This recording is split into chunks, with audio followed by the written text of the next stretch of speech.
Página de abertura. Do livro Ceifa de Luz, psicografado por Francisco Cândido Xavier, pelo Espírito Emmanuel. Número da mensagem 63. Título: Serve e confia. Fiel é Deus, pelo qual fostes chamados. Paulo, primeira epístola aos Coríntios 1:9. Frequentemente aparecem os companheiros que se dizem inabilitados para a tarefa que se lhes conferiu. Assumiram compromissos de que se afastam nas primeiras dificuldades, alegando incompetência. Iniciam empreendimentos de que se retiram, logo surjam certos empeços, declarando-se frágeis para o trabalho a fazer e retardam a execução de serviços que lhes carreariam paz e felicidade sem delonga maior. Se te sentes na órbita de semelhante problema, persevera no dever que abraçaste e não temas. As leis divinas jamais falham. A natureza não espera frutos de laranjeira nascente. A vida não senta a criança na cátedra do professor. Se repontam horas de crises nos encargos que te competem, mantém-te firme no lugar de trabalho em que o mundo te colocou e cultiva a certeza de que não te faltará auxílio para a concretização do bem a que te dedicas. Rememoremos as palavras do apóstolo Paulo, quando nos assevera: fiel é Deus, pelo qual fostes chamados, conscientizando-nos de que Deus não nos deixará tentar em presa alguma, acima das forças de que possamos dispor.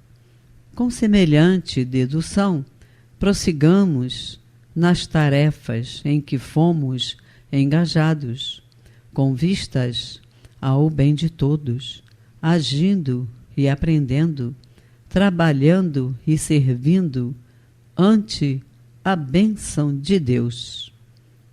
Emmanuel. E agora, a palestra.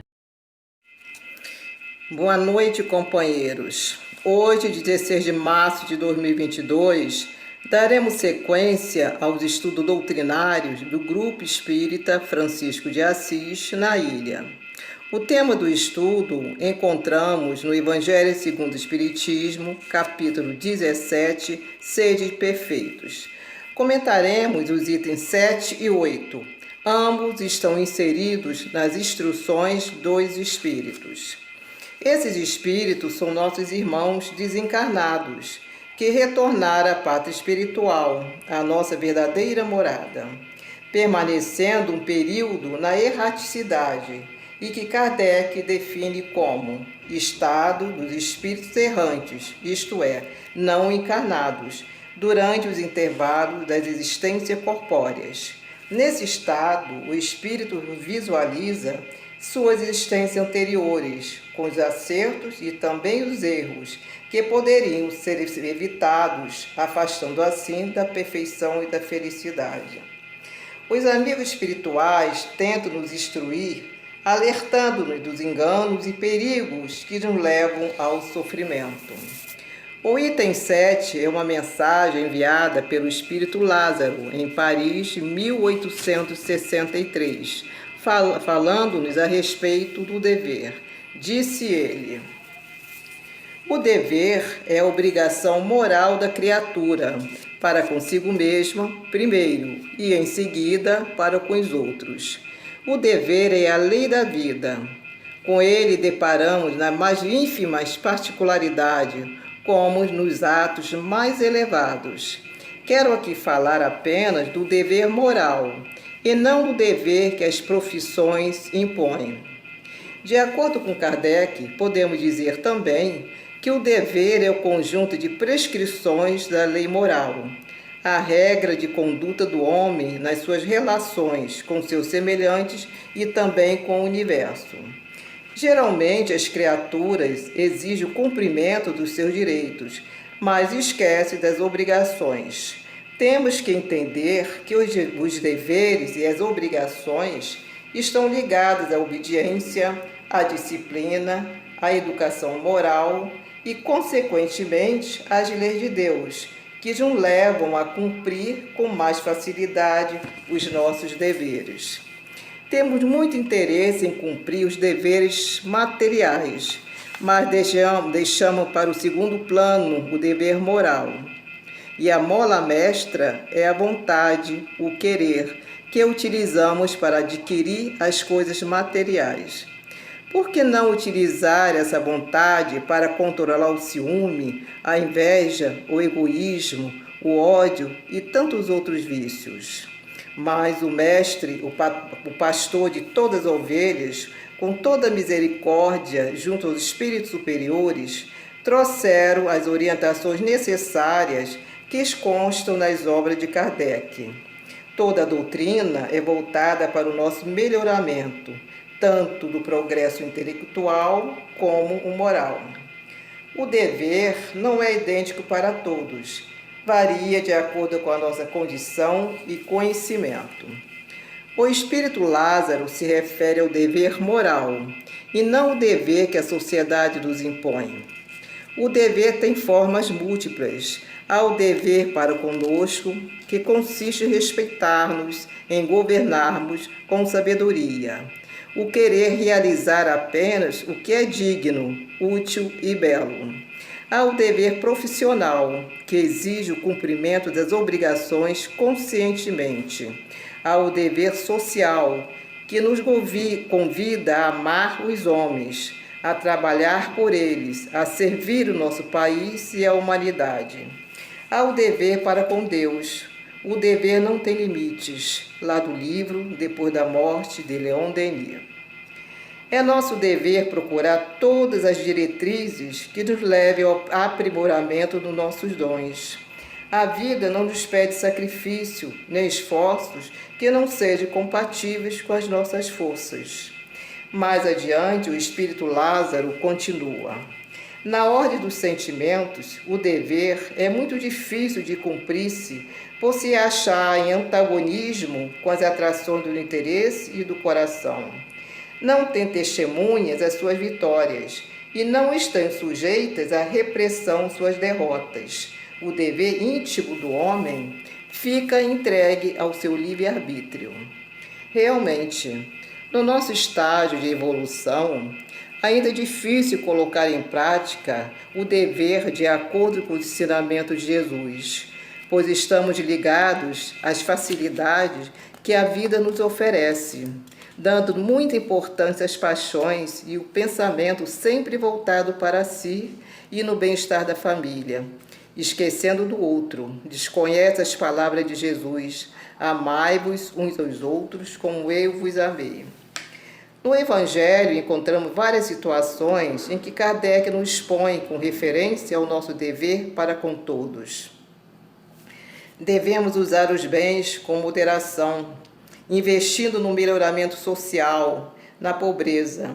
Mas essa conduta moral é desprezada, pois o egoísmo prevalece.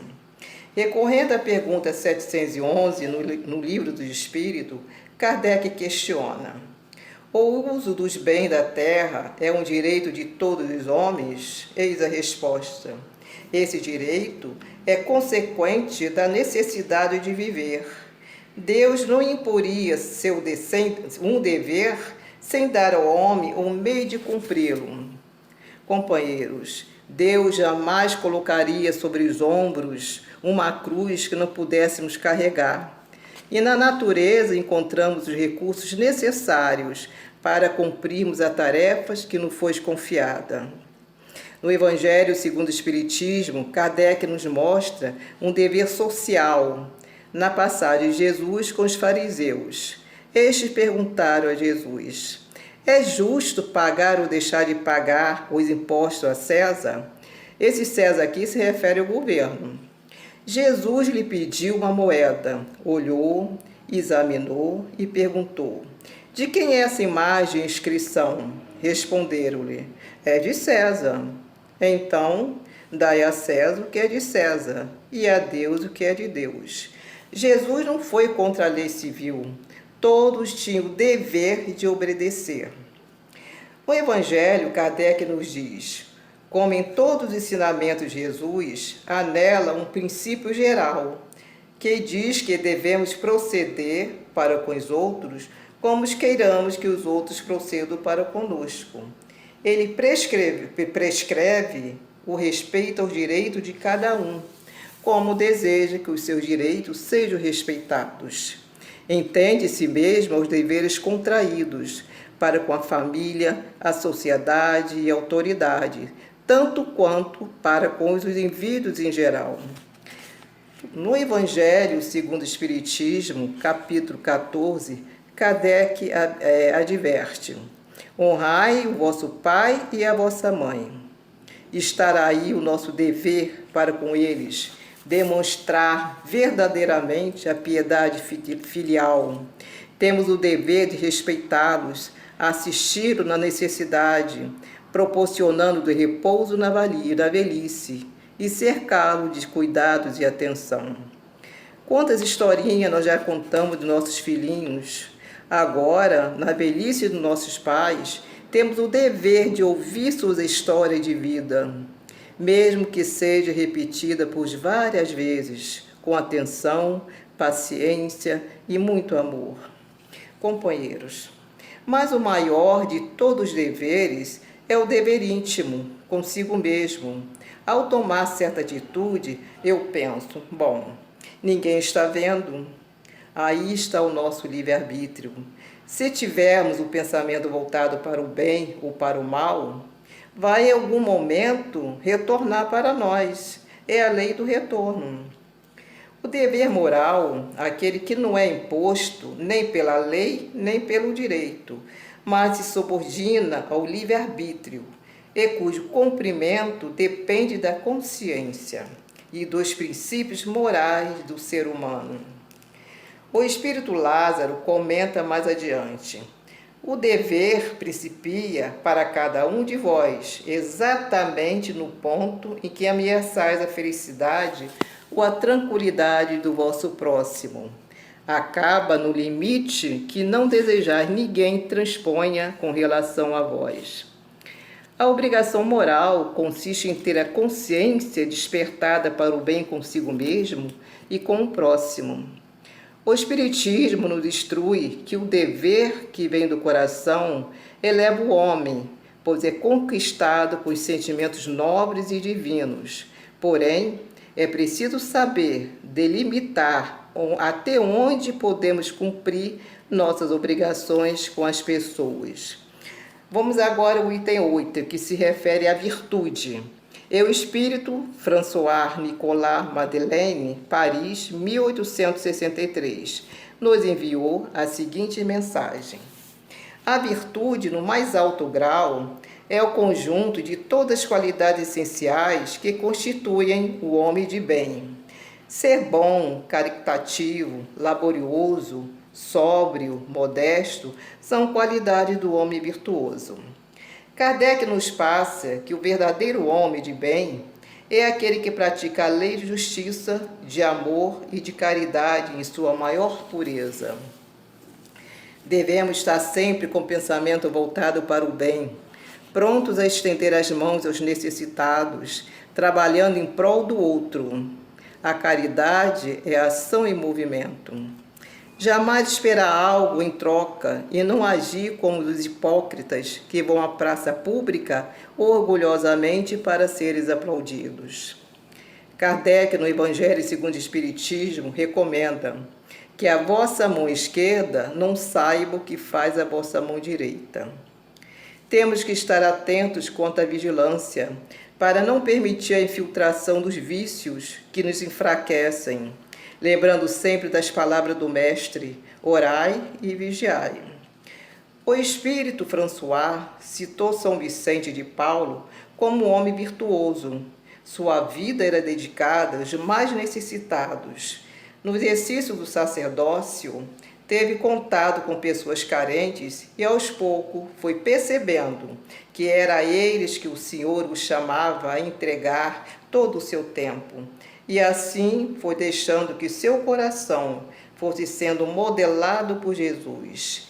É considerado o padroeiro de todas as obras de caridade. Citou também como homem virtuoso Vianney Curadat, um espírito ligado a Deus. A prece era uma constante em sua vida. Acolhia todos os sofredores e o orientavam em sua vida. Com um pensamento sempre voltado a Deus em qualquer situação. Alertava que todas as curas que conseguia realizar era atribuída ao nosso Pai eterno, pois sem Ele nada poderia realizar. Sua vida foi toda dedicada ao sacerdócio.